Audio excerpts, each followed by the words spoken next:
You want first place? Come play with me. You want second place? Go somewhere else. Wow. Imagine operating at a level where that statement isn't just arrogance, right? It's literally the uncompromising standard of excellence that you demand from yourself and from everyone around you. Welcome to The Explainer. Today, we're taking a really fascinating look at the exact psychological framework behind one of the greatest competitors of our time, Kobe Bryant. And look, our goal today isn't just to talk about basketball. We're going to translate his obsessive, calculated approach, what you probably know as the Mamba mentality, into a universal blueprint, a blueprint that you can apply directly to your own life, your career, and your own pursuit of greatness. Okay, let's dive right into this. We've structured this explainer around the 5 core pillars of the champion's mindset.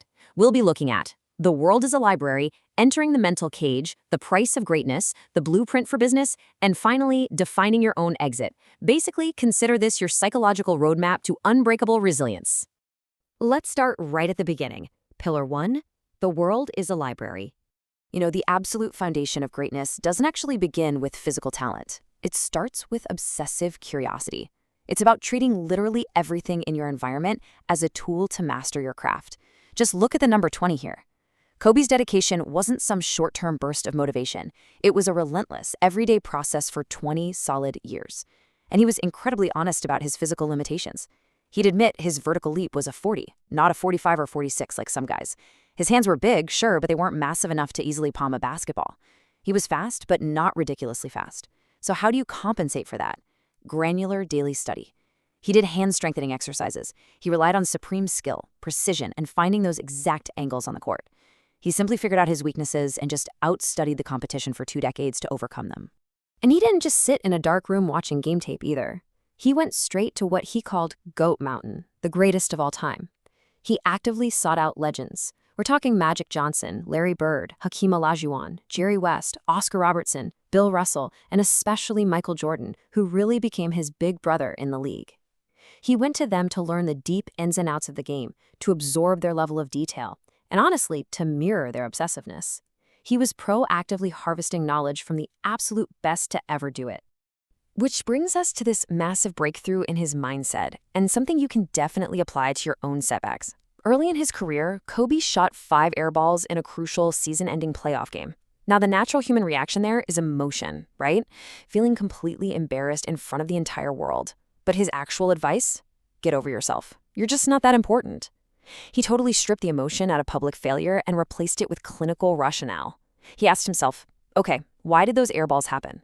Well, in high school, he played maybe 35 games with plenty of rest. But in the NBA, it's back-to-back games, and his legs simply weren't strong enough yet. Every shot was perfectly on line, just short. So the rational solution? Change the weight training program, tailor it for an 82-game season, and make sure his legs are there next year.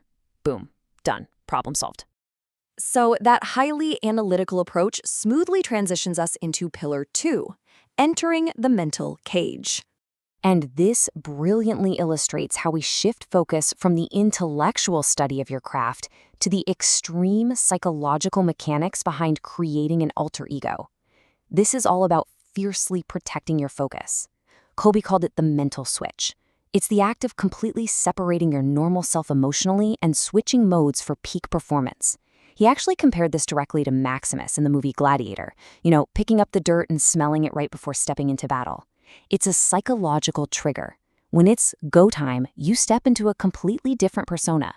By compartmentalizing your mind like this, you can completely shut out the fear, the physical exhaustion, and all the noise from external distractions. Because once that switch was flipped, he was utterly uncompromising. When I'm in that cage, bro, don't touch me, don't talk to me, please leave me alone. When you step into your own arena, whether that's a boardroom, a studio, or a stage, you have to protect your focus with that exact same clinical intensity. But protecting that focus definitely comes with a steep toll. Let's move to Pillar 3, the price of greatness.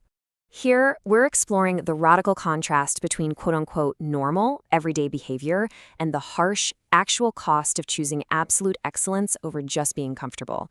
We call these the lost things. Vacations with close friends, casual hangouts with peers, maintaining long-term relationships. These are the things that inevitably suffer when you truly choose greatness. Kobe acknowledged that if you're determined to become the absolute greatest, the people who truly love you will understand and just let you be you.